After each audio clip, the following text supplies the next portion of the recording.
In today's podcast, Ryan and I discuss life insurance illustrations and the obsession with interest rates. Hope you enjoy, and thank you for listening. Hello, my name is James Neathery. Welcome to the Banking with Life podcast.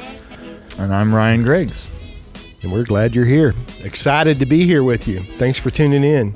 Got a lot to talk about today. And today we're talking about something we hear frequently from people who are investigating the concept, and that is sort of show me the numbers. And if you're only listening, that's in air quotes. Often hear that from clients or prospective clients or people who have just come across the infinite banking concept, that they want to see on paper, black and white, with numbers in Excel, through the calculator, proof that IBC is what it is what it says it is. And it's such a prominent thing that we feel that an entire episode is necessary to cover it. At a minimum. Yeah. I mean, this may be the first of several. Which admittedly seems kind of ridiculous, right? I mean, it's like, wait, we're talking about ultimately buying a financial asset. Why, you tell me, why is that so insane to the idea of requesting the proof, statistical proof or mathematical proof that what we're doing works? Like, why can't you do that for me, James? Well, that's a great question, and I can't wait to answer it. But let me, maybe a little bit of a background in the life insurance industry. Not everybody, agents, consumers, oftentimes live or die by life insurance illustrations. Mm-hmm. Right. So, couldn't you just run me an illustration? Oh yeah. In fact, we hear people, just call up an agent and have them put together an illustration. Yeah, have him run you some numbers, and then you can take that illustration and go to the next, life insurance agent and try to beat the numbers. So it becomes a game, right, of numbers on a page. Right. So why? What was your original question? I mean, why is that crazy? I mean, gosh, I'm buying a financial asset. Shouldn't I? Isn't that what I should be doing? I think there's people out there who think that that's what they should be doing, that's how they make an informed decision. Oh, no, I completely agree with that, because they don't really know even the mechanics of a life insurance illustration. Let's think about this. I don't know, 6,000 life insurance companies in North America. Maybe they have 5-10 different products, and they're all built by the insurance companies for different, niches in the market. And what I mean by that is, excuse me, maybe they'll have a product that they're designing and they want to present it to, a particular age class, 55 and above. And so they might design it a little differently than the products that they have designed for qualified plans, cash balance plans, which may be different than the product that they have designed for the younger market. So now let's think about that. I don't know how many life insurance companies are in North America. 4,000, 3,000, I don't know. I'm sure you can type that into Google and come up with a number. Mm-hmm. And then each company has 5, 10, 15 different products. Right. And so the financial professional, the life insurance agent, most of whom don't know how to build an illustration, might I say, they geek out on the numbers. Say that again. I don't think people get that. Like, you'd think that if you were to talk to a life insurance, any financial person, that they would know how to put together an illustration for the product they're selling. But what you're saying is, the majority of times they don't. And you're not kidding. I am not kidding. They rely on on the home office or their back office support, air quotes, their IMO, their general agency, or they're relying on someone to produce a life insurance illustration. And then also relying on the education of how this works, why it's built this way. And so, no, I'm not kidding. Yes, it is scary when a life insurance agent can't run an illustration. Right. Okay. Now, let me be clear. The life insurance companies make it pretty easy, if you do the inputs. But when there's 5 different products or 10 different products, and you're trying to... I see what you're getting at. When you're selling a wide variety of products, like, no wonder you can't keep up. Yeah, I'm just solving for the death benefit. What's the cheapest premium I can pay for the death benefit? Well, do you want UL or whole life or, I don't know. What pays the most? Exactly. We're laughing, but it's really not funny. No, it's not. Get through tragedy with humor. Well, most comedy is based in tragedy.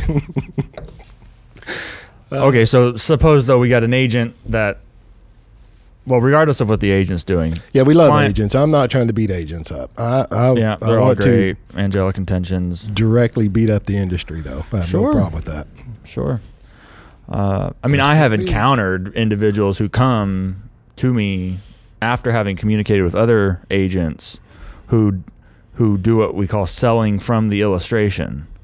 And so on the one hand, you have some agents who can't build an illustration. On the other hand, you have some who can't get an illustration in the client's hands fast enough. Oh my gosh. Right? Within the first hour of speaking with them, want to email them an illustration without any understanding or knowledge of whether or not the individual recipient actually understands what they're looking at.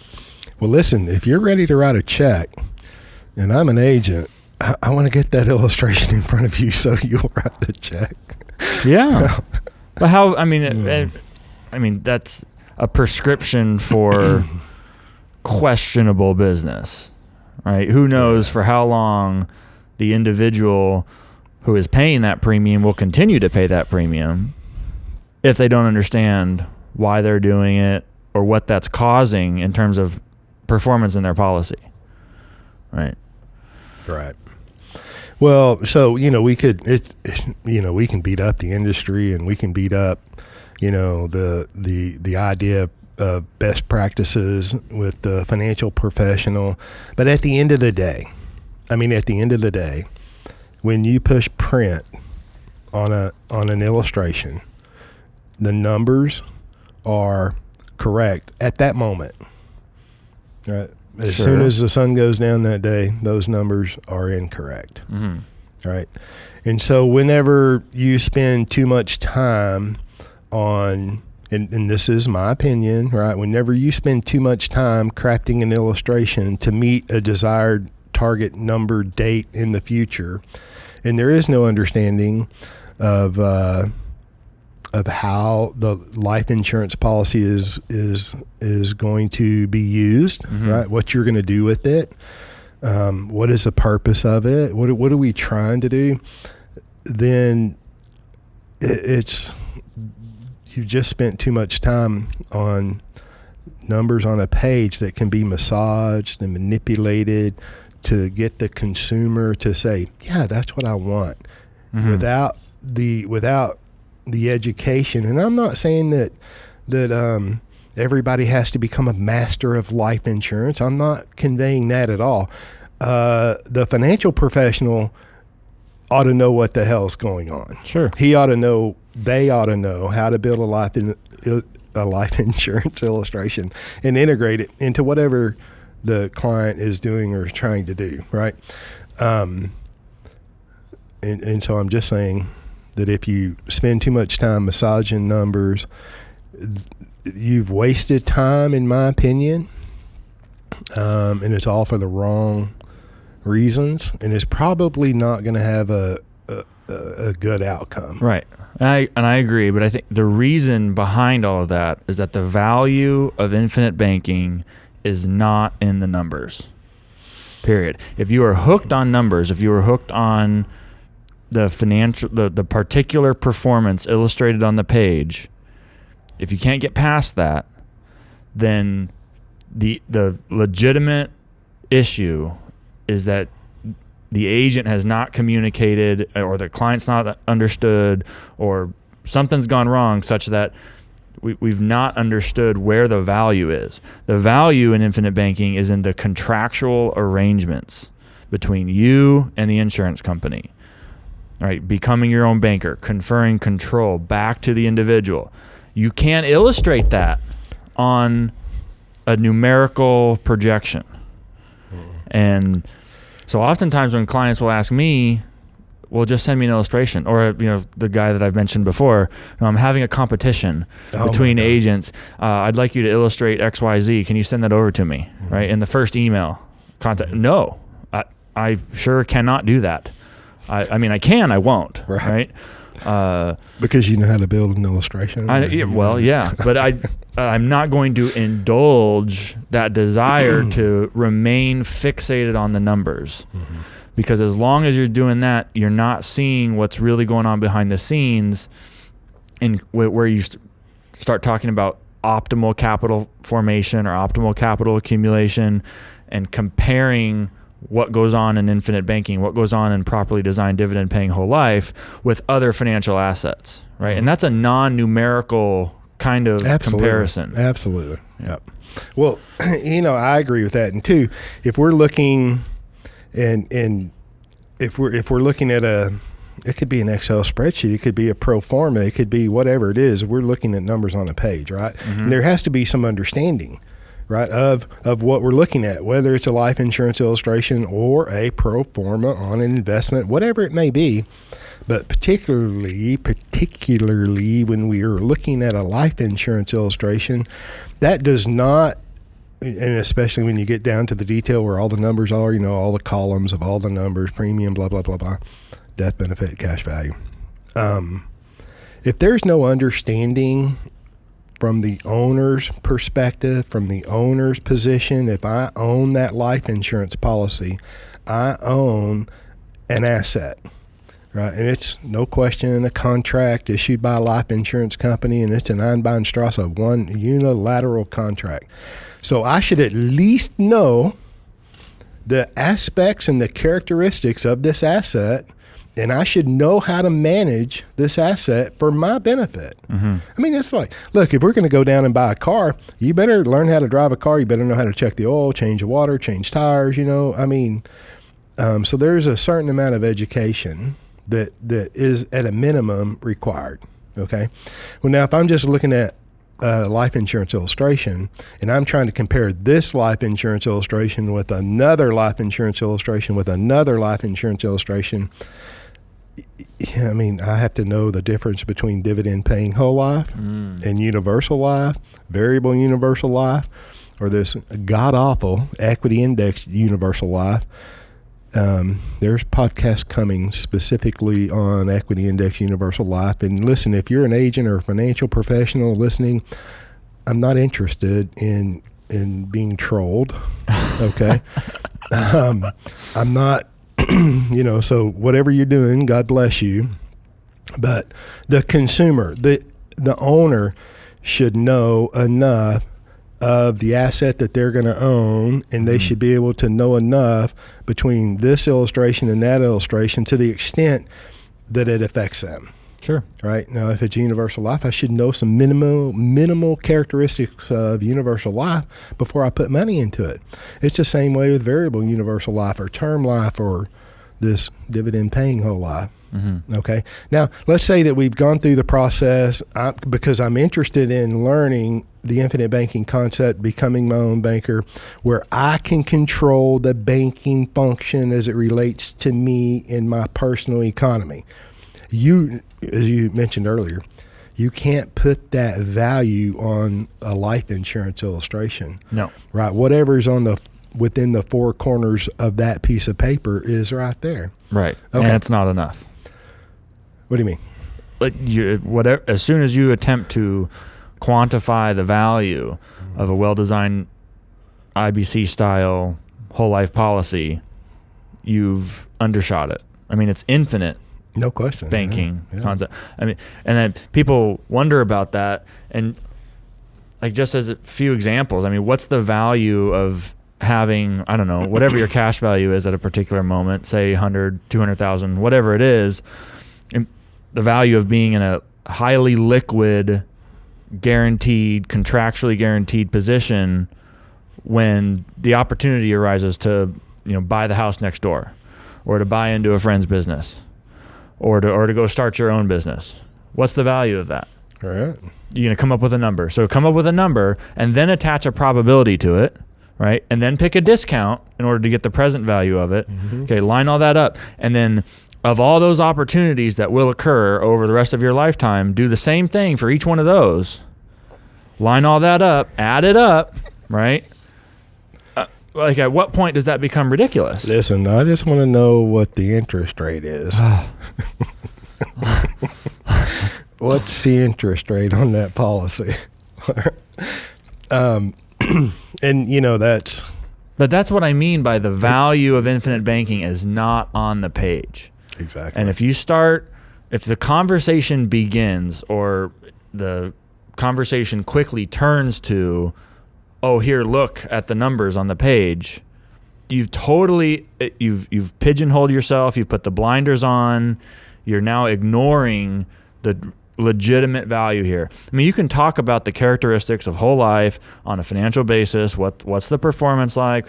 How's the cash value going to grow? Is it going to grow? What's the legal status of that? When's it going to equal the cumulative premium? And you can calculate all that. You can calculate it. Right. And, oh my gosh, you can get a calculator. You can pay thousands of dollars to get a calculator to calculate some internal rate of return. Wait a minute. Wait. Don't jump over that. Wait. You mean me as a financial professional, I can go out into the open market and buy third-party software to aid me in illustrating or demonstrating rates of returns and things like that? Is that what you mean? Oh, yeah. Yeah.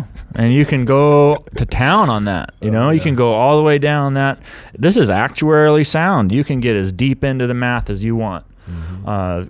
Turns out the industry's been around for over 100 years and performing positively every one of those years if you use a mutual company that's properly paying dividends. So you might think that they figured something out, so it could be the case that you'll go discover something that they haven't already stumbled upon yet, but unlikely. And or you could take the qualitative approach, the education-based approach, the conceptual approach, where you understand the banking part, the essence of what's going on is not the conventional financial performance, just like another financial asset. What's going on here with infinite banking is underneath all of that.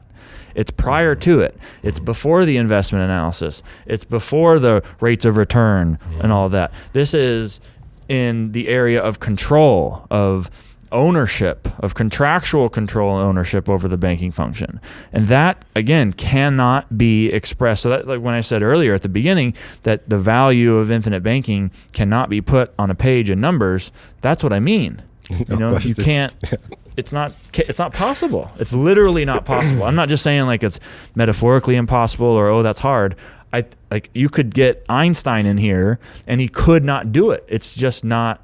It's technically impossible to... Literally, yeah. I'm not just being glib. I think people hear that's like, oh, well, I can go do this, and this. I can compare to a savings account that we can assume is going to grow at a certain rate for this amount of time, which you don't know because no one can control interest rates anyways, or the bank, right? And then, I got to buy term, which is going to end. So the value of life insurance after, say, 20 or 30 years, whatever the term is, so that's gone. There's another piece you can't quantify. What's the value of a death benefit, or even just knowing that if something were to happen to you early, and all death happens too early, right? Right. So what's the value of knowing that your people are taken care of if that happens? Oh, you mean we're talking about the infinite banking concept, but the death benefit is important after all? Absolutely. And people really discount the death benefit. I need cash. Mm-hmm. The cash value, I know you don't like this word, but it's what it is. The cash value is a derivative of the death benefit. The only reason the cash value exists is because the death benefit exists. Right. If you didn't have a death benefit, you wouldn't have a cash value. So you can't get one without the other, right? In a permanent policy. You get term and then there's no cash value, sure. But of course you have to have both, and you can't. So when you go down the line, I was doing this morning with a client who was asking, or soon to be client. He doesn't know it yet, but he is. Is that why you sat down a little bit triggered? No, that's not why. This was a pleasant conversation, and he asked good questions. But one of them was, I can do this with a bank account.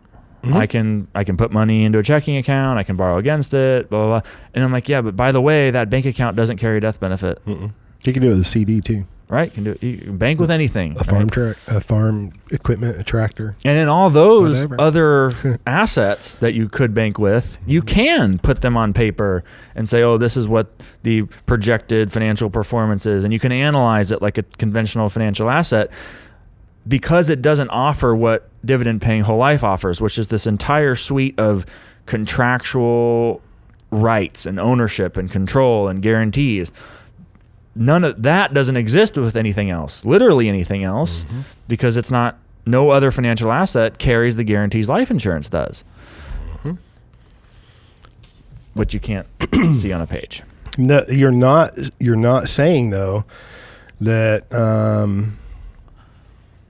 I shouldn't have a well-designed policy with a reasonable rate of return, or, you're not saying that, right? Well, no. But the other thing is, though, is that, I crack up when, people don't bat an eye at 401ks. Mm-hmm. What's my compound rate of return on my 401k? Well, you're up 15% the last quarter, but the previous quarter to that one, you were down. Right. Okay. So made up numbers. So. Yeah. Made up numbers. What point in time do you want to look at? What point in time do you want to look at? Right? Exactly. And how often is that question asked of the employer or the HR person that's offering? Listen, as a side note, when you get around 2007, 8, and 9, and previous to that, when there are real legitimate market corrections, people don't even want to open up this statement. Of course not. They just, they get it because it comes around quarterly because it's an at-risk asset, right? So you get quarterly reports, and I don't know how many times. People have sat down, statements unopened, multiples. Just bring you the envelopes. Yeah, it's like I'm like, which I appreciate you bringing that in, but sure, I didn't need to see it. It's not my money. It's not yours either, actually. The value of the account is not actually yours. But my point is that with conventional methods of investing, with other financial assets out there, infinite banking is not investing, which might be news to some. Well, with other financial assets out there, we don't bat an eye. But when it comes to infinite banking and life insurance, understandably, people have loads of questions. Sure. And want to investigate as far down as possible. And rightly so.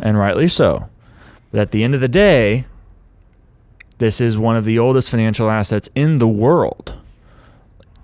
They figured something out here. Nelson even used to say, I added scale. Yep. The product is there. The concept is there. But it's about the correct application.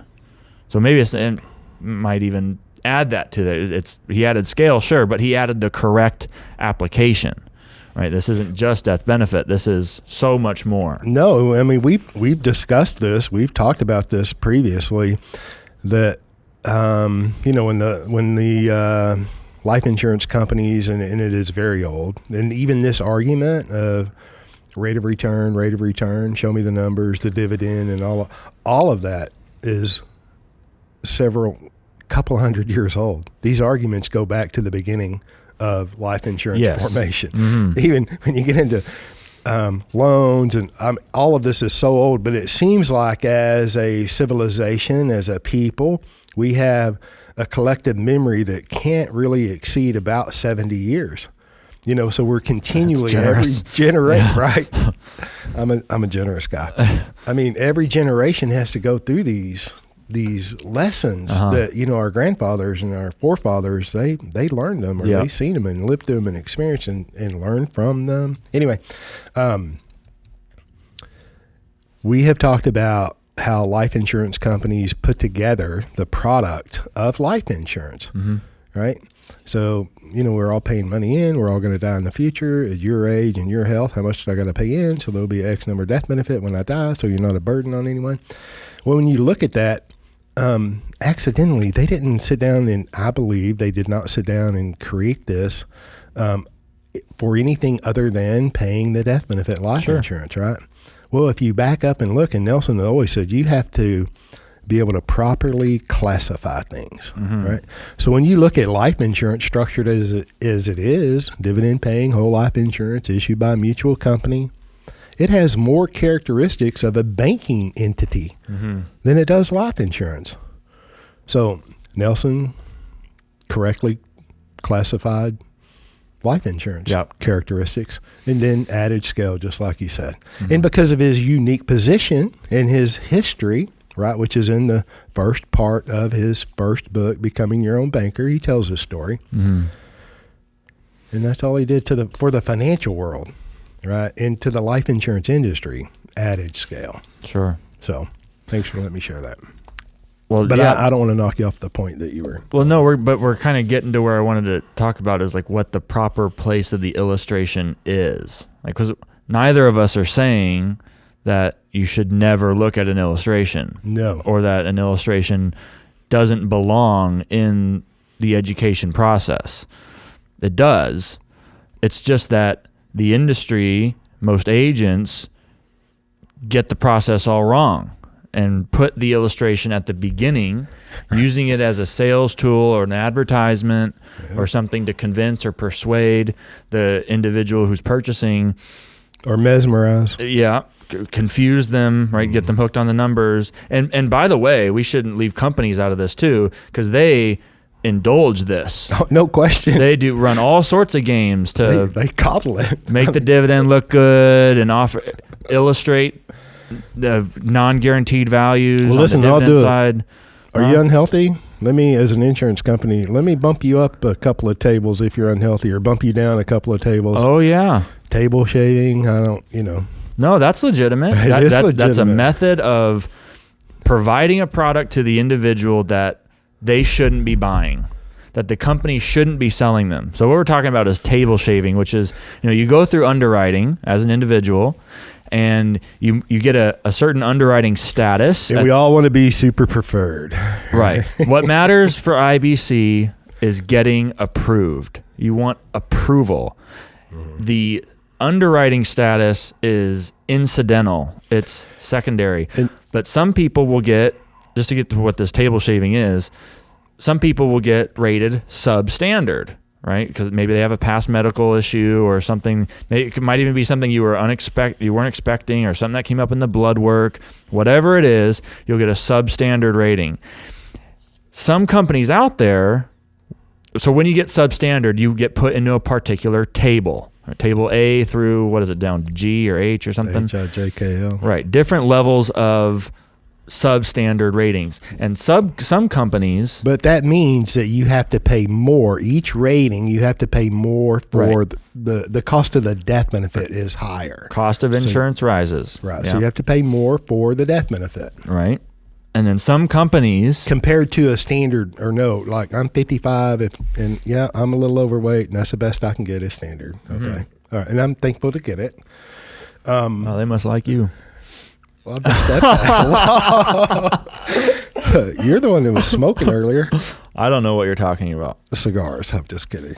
Okay. So 55 standard. If I'm overweight, whatever the case may be, if I'm substandard, I'm just going to have to pay a higher cost for the death benefit. Yes. Right. And so every rating has a table, right? So I could have a mild rating, table A, right, which is one table above standard.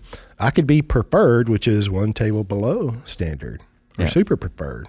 Right? And they play, super preferred, ultra preferred, top tier 1, top tier 2. It's like lining up at the airport, right? And you paid to be in group 1 or A, and they're calling the gold star member, the silver star member, the ruby, the diamond, platinum, right? Everybody else, and you paid to be in the first. That's actually a great analogy, because what matters is that you get on the plane. Yeah, exactly. And that's what matters. And land, right? Where you want to get. It's just like in life insurance. What matters is you get approved for IBC. But what some companies will do for those agents that are selling from the illustration is they'll do this table shaving, where if you're rated table D, for example, they'll bump you up to table A or even standard. Yeah. They'll lump you in with a particular underwriting status that by the mortality statistics, is and likely your health, to live longer. You wouldn't have qualified for. Right. Right. Yeah. So now think about that. If you're a mutual company, if you're a mutual policyholder, then you're an owner of the company. Right. Right. Stock companies are owned by shareholders. Mutual companies are owned by policyholders. Mm-hmm. Now let's just say I'm a policyholder and you're the underwriter at the mutual company with this big table shave program. Mm-hmm. Is that really fair to me? As an owner? Absolutely not. I mean, you're weakening the financial strength of the company. Would you run your business that way? Absolutely not. We're going to cut corners for you. You know, what that does is it just like you said, it hurts the individuals who are already owners of that company. But listen, regardless of their underwriting stuff. We love the unhealthy individual. Can't we all just, get along? And that's exactly it. It's particularly bad for the young, healthy person who's going to live longer anyway, owning a company that. Okay, anyway, we could go all day. It's love, peace, and what is that? How does that go? Peace, love, I don't and chicken know. grease? I am not a hippie. Yes, you are. He's got a ponytail. Not all people from California are hippies. Okay.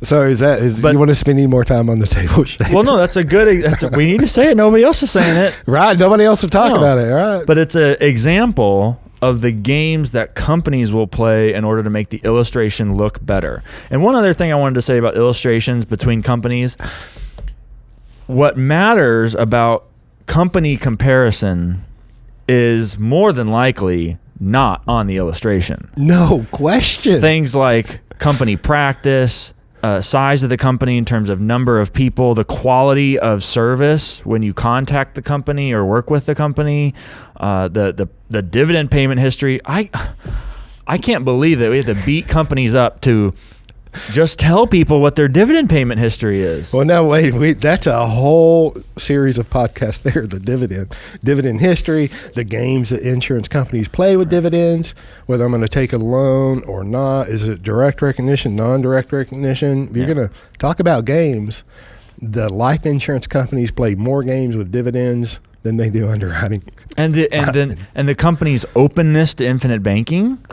Oh my goodness! Whether they're willing to encourage that kind of business.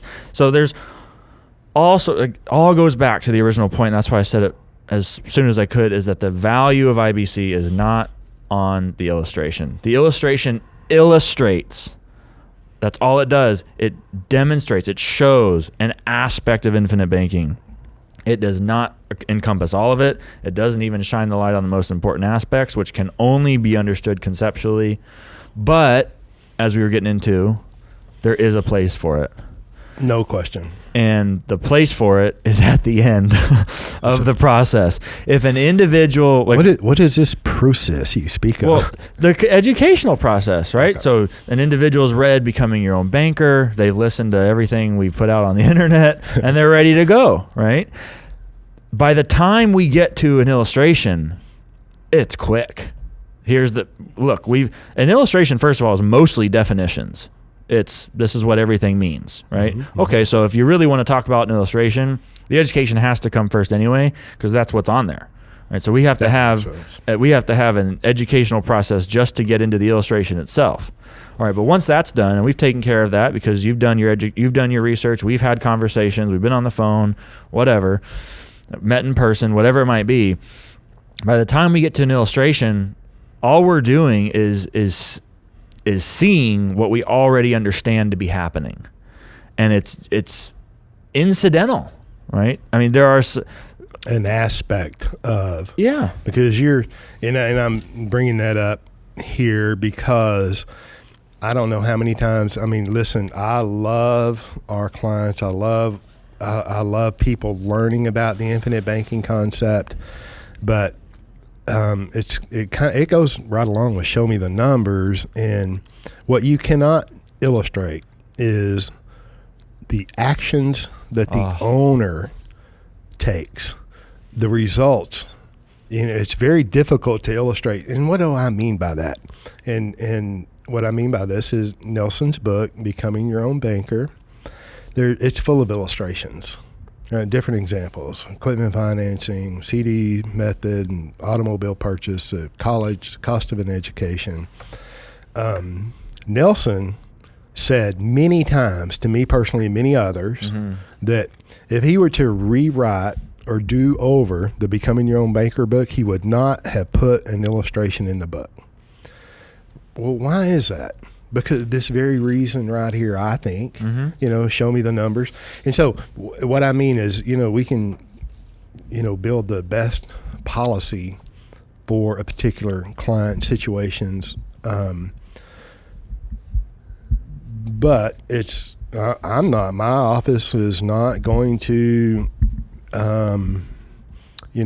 sell from the illustration. Run your mortgage through an illustration to see the results. And it's like, oh my God, there's the amount of work that it takes to build a policy correctly.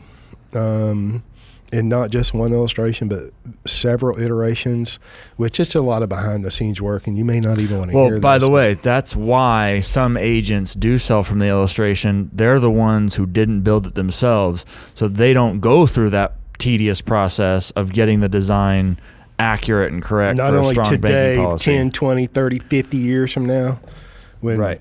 I'm probably not going to be here. You may, but not me. I mean, it's important that it's important to us in our practices that policies serve the client well over their whole lifetime. I mean, think about that. My God, it's a life insurance illustration. It's going to mirror your life. I mean, do you want it to be serving you well in year one as well as year 90? Of course. So, but what you were about to say there, and you referenced it, is that what causes values to change in a infinite banking style policy is mostly the behavior of the individual. The individual's own behavior, their actions, has the controlling influence on what occurs with cash values and death benefits and dividends. Not the company, not interest rates, not the economy. No, you said earlier that you can't no one can control interest rates. Even the life insurance company can't control their interest rates. Nope. They can't control their dividend scale within limits. Right. You can't control the dividend scale. I can't control. I mean, can't control mortality either. No, but I can influence it. Well, I mean, past mortality statistics, like what determines your underwriting status that's done, over with. Your own personal history, done, over with. Mortality statistics, done, over with. Right. Life insurance company can't choose different mortality statistics. They are what they are. You're going to be in the underwriting status you're going to be in. The premium's going to buy as much death benefit as it'll buy. The dividend will be as high as it can be, given reasonable business practices, and the cash value will grow accordingly. Well, now, I appreciate this. But is there really a difference between, can I expect a difference between an infinite banking structured policy and then a typically structured policy? I mean, we're talking about where the proper understanding and positioning of a life insurance illustration in the industry selling from illustrations, and the industry, creating illustrations that look, very attractive so people will buy them. But when you get down to it, the structure of a policy is going to change what an illustration or how a policy illustrates. Sure. Right. So it is very important, right? The illustration is important. Yeah. But it's not. It is not where you start, which is exactly what you've been saying. It's by the time you get there, you should be able to. The individual who knows what's going on should be able to understand it themselves. Yes. Without significant help from an agent. If there's a question about something peculiar or something that you forgot, that's understandable. No one's being like, you can't ask questions. But the foundation should be laid long before. And this is something I want to say too. A client or a potential client who is under the impression that the way to go about getting into infinite banking is to source all these illustrations from all these agents that are willing to do it anyway. It's not even in your best interest to do business with someone who is indulging that desire. You should want someone who's going to challenge you to develop the education and the conceptual understanding before throwing numbers at you. That should come far later. And people do it, and they should stop doing it. Selling from the illustration, that is. Oh, my goodness. Anyway, I think I've covered what I wanted to say about this. Let's see. Selling from the illustration, you can't do it. Playing games with numbers. This is how, yep. I love it. Well, we're going to talk. Anything you want to add, James? Yeah, I do. Yeah. Because we're going to talk about programming here in a minute, just in general, But it exists within the insurance industry and the financial profession, right? Agents are almost, they're in a paradigm that if I get this illustration just exactly right, then and you like it, then we're going to be able to do business. And that's, I think, promoted within the industry. Mm-hmm. I mean, it's a paradigm of it's a construct, that exists on purpose. So I'm just mentioning programming. I think we're all a little bit programmed. Yeah, when it Absolutely. comes to life insurance, that might be why things. There's a whole podcast episode dedicated to that. To programming? Yeah. Oh, perfect. Well, what is there anything you want to add about show me the numbers? No. I think have we done a podcast on arbitrary numbers? No. Okay. Well, then I'll save it for that podcast, arbitrary numbers, and then the other podcast of programming. So we would just like for y'all to keep coming back. Okay. We're just teasing you now. So. All right. Thank you for listening, and we'll see you next time. All right. This concludes the first part of the podcast. We're going to continue our conversation on the next episode. We've enjoyed having you. We hope you've enjoyed it. We look forward to having you back. Have a great day.